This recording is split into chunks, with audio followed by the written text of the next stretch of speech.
This is Sunday Focus, a weekly public affairs program that looks at the topics affecting our society and the people who are making a change in the community each and every day. The people who have vision for the next generation. Sunday Focus presents new challenges for us, keeping you informed with topics of local and regional interest. Now the host of Sunday Focus, Christine Manica. Welcome back to another edition of Sunday Focus. I'm being joined in the studio with the director of the Sioux Falls Outdoor Campus. It's David Parker. Hey, David, good morning. Hey, how's it going? Not too bad. Thanks for joining us for a little bit of your time this morning. And there's a whole bunch of fun stuff going on with the outdoor campus this summer. So let's get right to it. But first, tell us a little bit about the outdoor campus for anyone who isn't familiar.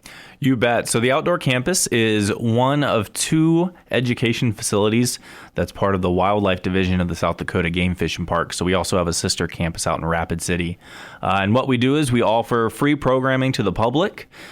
We offer, if it's in the outdoors and you can do it outside, we have programming for it. So hunting, fishing, outdoor skills, environmental science, conservation education, you name it. We've got classes for it. And again, it's all free, just with registration online. So what are those programs that the outdoor campus offers throughout the year?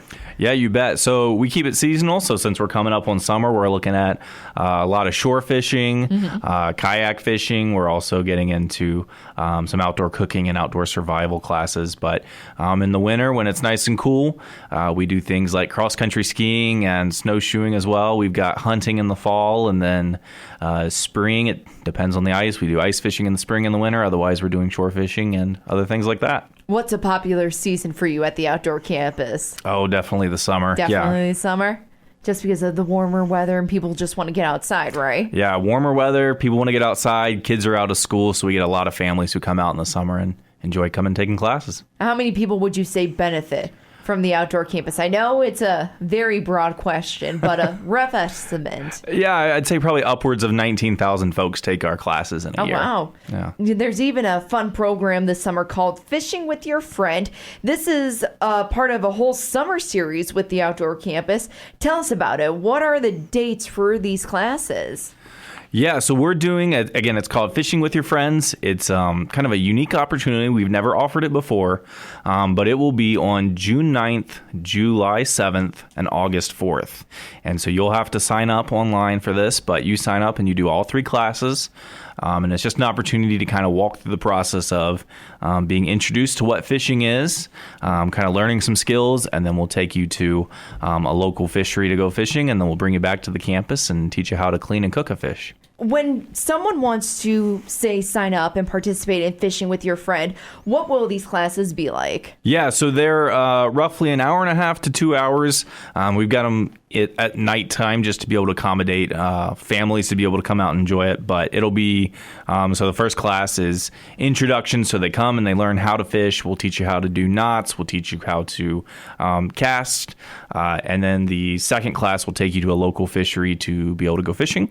And then the last class will do it back at the campus at our pond and let you go fishing. And once you catch it, we'll teach you how to clean it, fillet it, and then we'll take it in and actually cook it and you can eat it. Yeah. So are those the three goals that you intend to focus on for Fishing with Your Friend, or can you run down those goals if you haven't mentioned them? Oh, sure. Yeah, no. Our goals, again, is it's to get people interested in fishing. So with, I know we always talk about COVID, but with COVID, we had a lot of interest with fishing. And then we want to be able to continue that synergy we've got with fishing and just getting people to enjoy kind of the local fisheries we have. So kind of continuing to ride that wave of people getting outside and enjoying the outdoors. So since you brought up COVID, you're right, it is hard not to talk about it and saying how fishing was really something that people were really interested in during that time. So with this new program, was that kind of the idea behind it since you saw a lot of interest with fishing? Yeah. So again, with COVID, everything shut down. So kids suddenly had a lot more time on their hands. Families had a lot more time on their hands. So we saw a huge bump in people wanting to get out and go fishing. With everything reopening, that's maybe not always the priority. So we want to give an opportunity to kind of revitalize that and get people excited again about fishing. So we're not only offering these classes, but if you take this class, we're also offering some giveaways with it. Oh, awesome. What are those giveaways? Yeah, so our goal is once you take the class, you can go out and just fish on your own. All you need to do is purchase a license. So we're hoping to give folks rods and reels, a tackle box, and then a fillet knife and a cutting board so they can go out and do the full process themselves. What does each student receive once they completed it? It's the fishing rod and all that stuff? Yeah. So everything that is included in that. So the rod, the reel, the cutting board, the fillet knife, and a tackle box. So kind of everything you need. There's also going to be a cookbook in there. So you got some recipes as well. Yeah. So who can participate in fishing for your friend? Maybe it's a group of people that you have in mind. Maybe it's someone that has fished before and wants a little bit more of a teaching background, or someone that's just fishing for the first time. Yeah, so we're looking for those folks who are new to fishing, so they've only done it a couple times or they've never done it before, and they want to get into it and they want to be able to come out the other end and be able to do it on their own. So we do have the age cap as 16 years and older, so you do have to be a little bit on the older end, but we're hoping folks of all backgrounds will be interested in it, and we're hoping that it's both families as well as adults. Oh, that's awesome. So there is a registration period for this. So when does it start, and then where does it kind of go from there? Yeah, so registration is open now until it fills. We've got about 20 spots, so it is a smaller class. And yeah, registration will close probably June 9th or June 8th, so right before the class starts. And if they just go to our website, they can get to the registration right there, and it's labeled under Learn to Fish, and it's labeled as Fishing with Your Friends, Sioux Falls. We're also running the program in Rapid City and Pierre. Oh, that's awesome. So it's really expanding across the state then. Yeah, it's a whole statewide initiative. Oh, that's really awesome, especially coming out of a couple difficult years, and to bring a new program like that to the South Dakota area. It's really awesome. So let's emphasize this fact too, that this class, it is free, right? Yes, yeah, it's free. We're not charging the participants anything to take it, and they're walking away with all those freebies as well. No charge to them. Yeah, how is this class supported then? Yeah, so part of it's supported through hunter and angler dollars, but we also received a grant to be able to run this program as well. So that's why some of those freebies are included. Is just we got a grant that gave us some money, and we're gonna do the best we can with that. There we go. It's David Parker. He is the director of the outdoor campus here in Sioux Falls. And David, just run down the dates for these series of classes, the registration information, and the website where people can go find more information. You bet. So it's a 3-part series on June 9th, July 7th, and August 4th. It'll be in the evenings, and registration's open now. And if you want to register, go out to the South Dakota Game Fish and Parks website, look at the outdoor campus, and you should be able to find registration there. And correct me if I'm wrong, you're a big fan of fishing too, right? Oh yeah, I love it. So this is something that you're really going to immerse yourself in. Yeah, you bet. It's a great program, and fishing is a great way to get you and your kids outside. Are you teaching it? I am not. No, my staff are teaching it. Oh, well, that's good still, because I was going to say, you could probably help me fish, because I still have no clue what I'm doing. Well, you can definitely join the program if you want. All right, David, thank you so much for joining us a little bit today. Thanks for having me. I'm being joined by Allison Sinning. She is the Youth Development Manager and Girls on the Run Counselor Director for Embe here in the Sioux Empire. Hi, Allison. Hi, everybody. Tell us a little bit about your organization.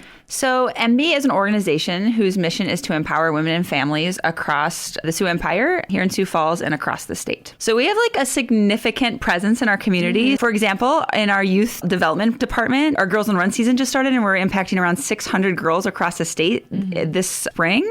And then, of course, we have a very large childcare center that impacts, hundreds of families within our city. Many people don't know that Dress for Success is an Embe program.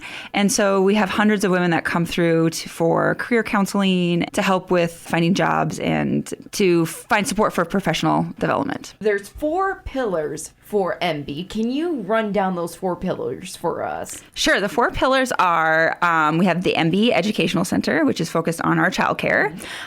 We have women's programming, so that includes Dress for Success and our women's leadership program. And then Dress for Success also has a whole bunch of other exciting programs to help women for, from financial literacy to helping with professional and personal goals. There's a lot going on with our women's programming department. Then we also have youth development, which is our Girls on the Run program. We also run summer camps and First Lego League. And then our new pillar is family services, and that's where our aquatics department is kind of housed at the moment. So, our mission is to empower women and families. And of course, we know a lot of what we do with our families is offer childcare services to families in our community.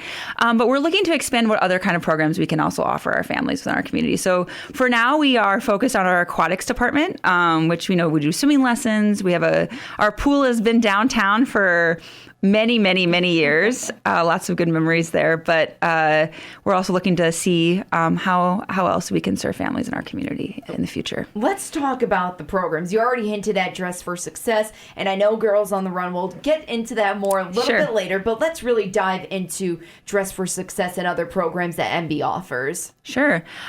So at Dress for Success, most people know Dress for Success as the clothes, right? Yeah. You can go and donate your clothes and help women, feel confident when they go to interviews with the proper clothing and outfits. But it's just so much more than that. So it's, we help women do career counseling. So figuring out what their goals are professionally. We help with resume building, interview prep. And then there's also a ton of other great programs that they can go and meet with groups of their peers and talk about, what are their, once they get the job, what are their next steps? What are their next goals? We have done computer classes and financial literacy classes and just training so that they feel confident when they get to that new job and that next step in their career. What do you think your favorite program is? Not that this is going to be a biased question. I already know this, but what do you think your favorite program is? Well, I came to Embe as the program coordinator for Girls on the Run. So that has always hold a very special place in my heart. But I want to get more involved. I work with the kid. I work with, that, third, fourth, fifth, sixth grade, middle school group of kids in our community.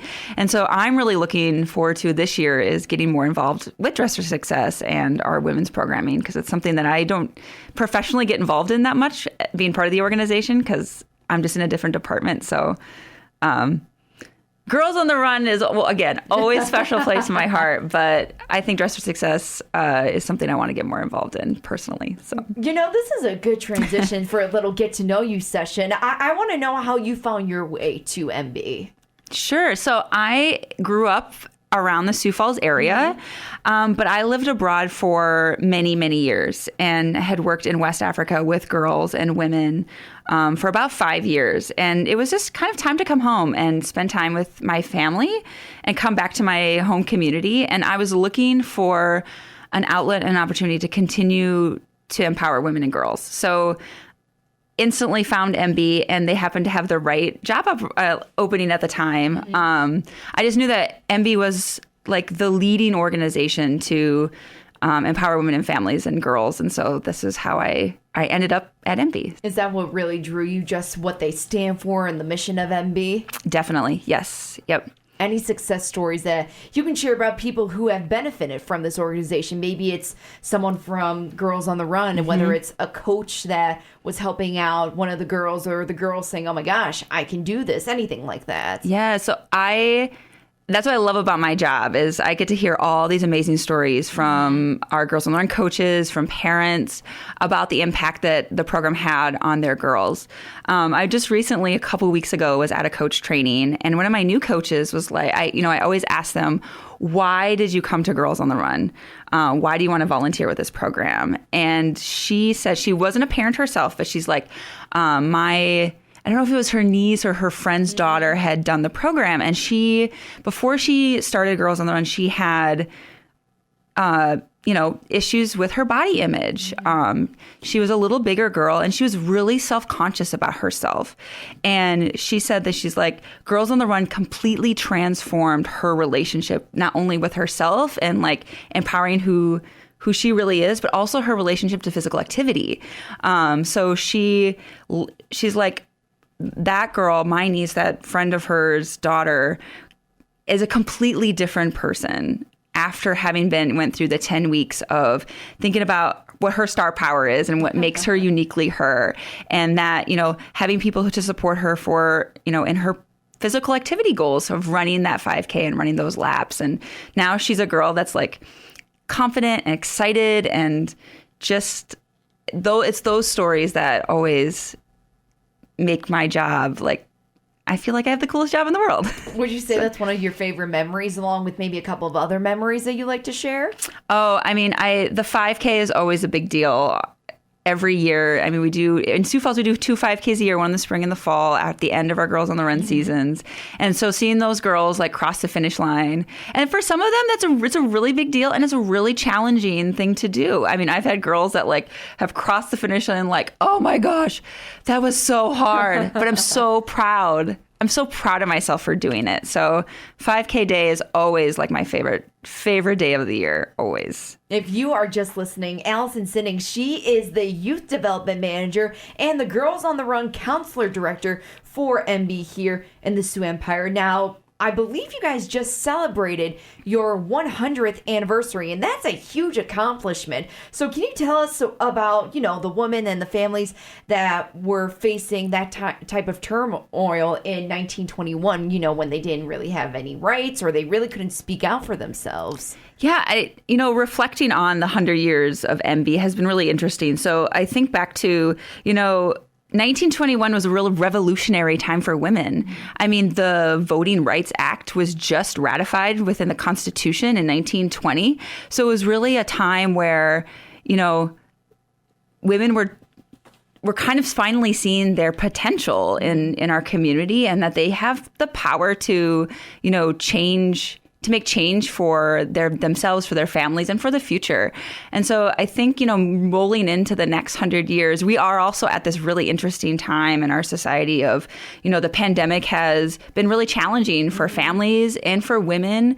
It's redefined, what we think of as work as well, in terms of like, lots of people working from home, schools were closed, childcare facilities were, it was just a really challenging time with the pandemic. So I think, moving into the next 100 years, I mean, Embe is really poised to continue to support women for the next steps, I think. So absolutely. If that made sense. That totally makes sense. Do you have, let's say you're a director, that you're the director of Embe, the CEO in the next couple of years. Let's just put you in that mindset. Okay. What would you say your vision would be for the next century for Embe? What do you envision it being?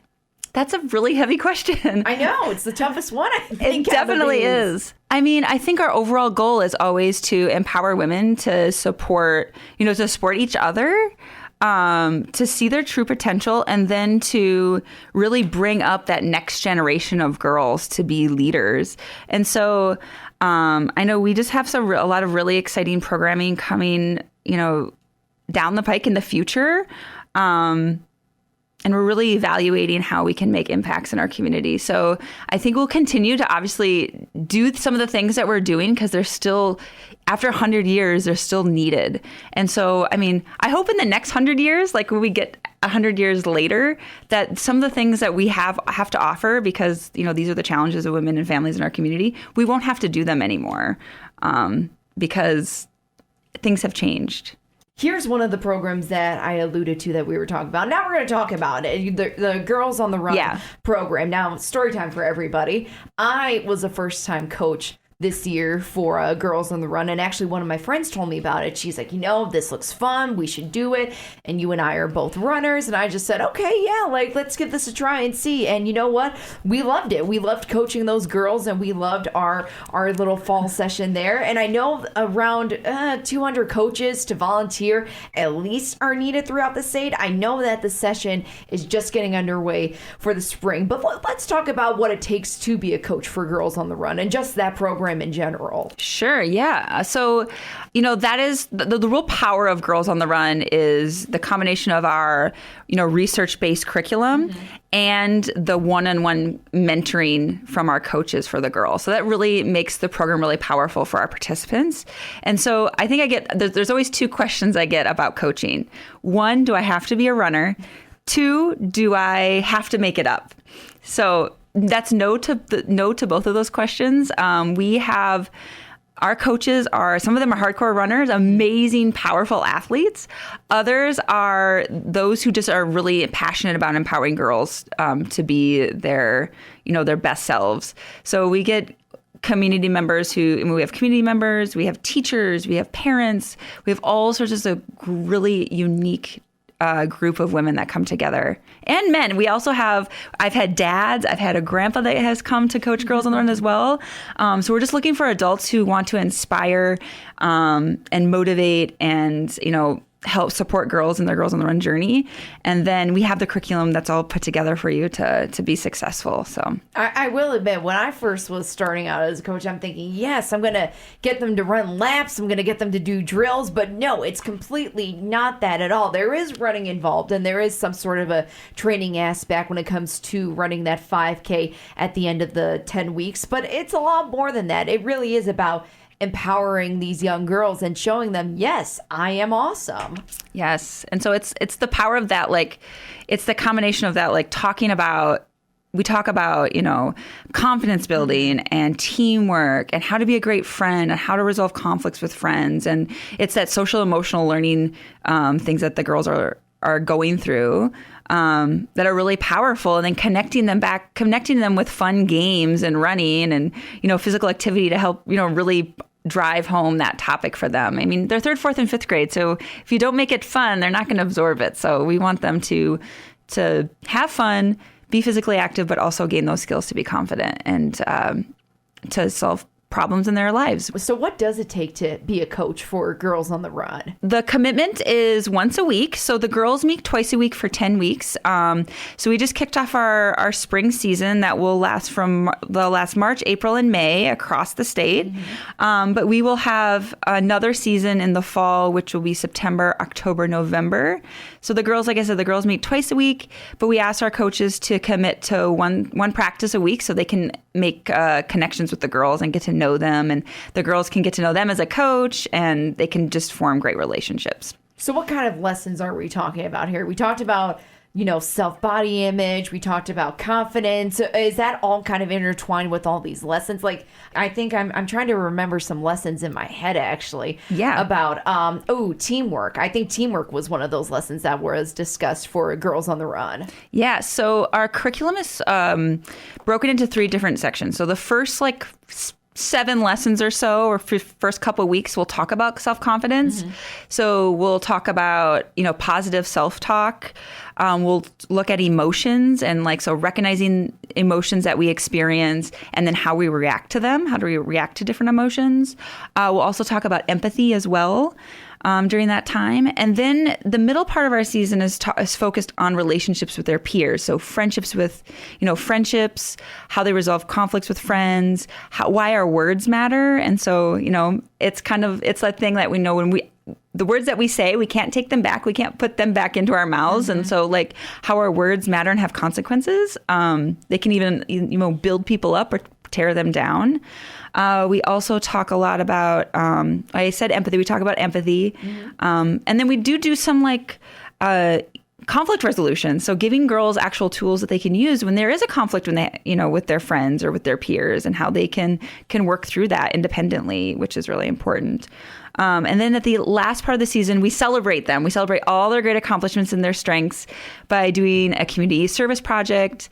And also they run a practice 5K so they can get a little idea of what 3.1 miles is before they get to the end of the season race. And it's not easy when you're in 3rd, 4th, and 5th grade. That's for sure. No, I mean, we all remember Yes. our PE teacher saying we're going to run the mile in PE, and they're like, what? But these girls run 3.1 miles, and we help them throughout the season build up to that amount of running. And also we say, it's okay if you have to walk a little bit. I mean, it's your pace, your race. So, the girls can walk, skip, jump, hop, whatever they feel comfortable doing as long as they're moving forward. So why should anyone be a coach for Girls on the Run? What would be your message to anyone that's thinking, hey, maybe this is something for me? Mm-hmm.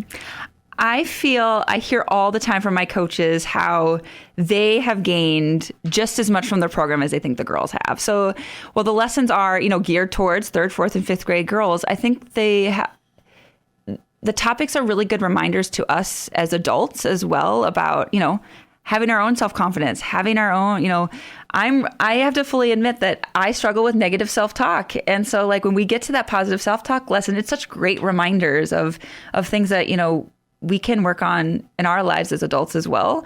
And you learn so much from the girls, just from the things, their perspectives and their opinions. It's just a really fun way to get involved in your community and get involved with kids, especially if you're not a teacher, you're not somebody who works with kids often. Come join us. Absolutely. If you are just listening, I'm being joined by Allison Sinning. She is the Youth Development Manager and the Girls on the Run Counselor Director for Embe. Now, what are some other volunteer opportunities that Embe has to offer? So there's tons of ways to get involved in our organization. For Dress for Success, we're always looking for career coaches. So those are women who will come in and talk through, professional goals and, what women who are seeking work are looking for in a job. And so those coaches will do, help with build their resume, help with interview practice, and job applications. We're also looking for volunteers to come help with our suitings. So that's when we're helping women find that, that outfit to go to the interview and also the clothes that they may need when they get that job.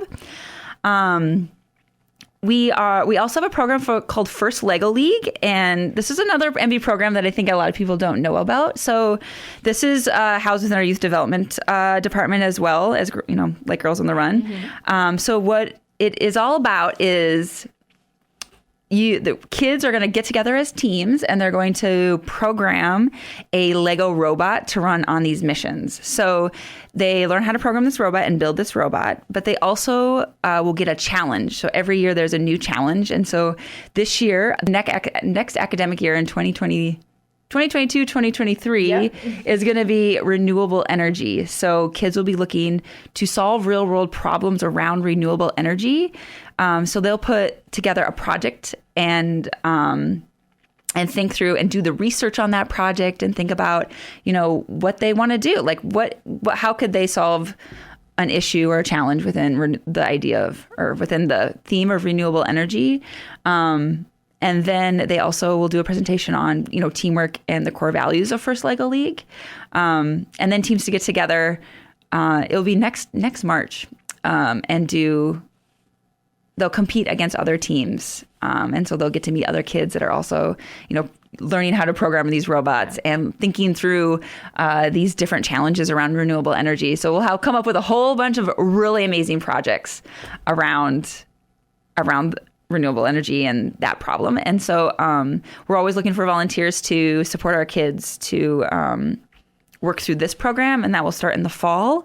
And that's something we're really trying to build some new teams within the Sioux Falls School District, especially. So, what about that 5K coming up? We were talking about too how you always are looking for those volunteers to help out during the 5K. Yes, I can't forget the 5K. So, we are doing our spring 5K on May 14th in Sioux Falls.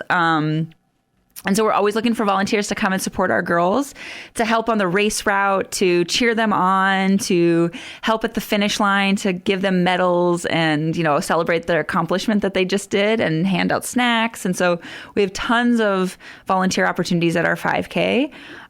We'll also be doing some 5Ks across the state as well. So we'll be doing one in Mitchell, another one in Pierre, and a 5K in the Black Hills as well for all those girls participating in those areas. So. All right, Allison Sinning. Anything else you want to add just about Embe and what this organization means to the Sioux Empire? So, we just have so much going on, and I think if you're interested in getting involved, please visit our website, which is embe.org. So that's embe.org. And just kind of go there and check us out. We have, all sorts of things happening throughout the year. So we're always looking for new people to come and join us. Once again, Allison Sinning, thanks so much for joining us today. Well, thanks for having me. Sunday Focus is a public affairs program of Results Radio Town Square Media, Sioux Falls.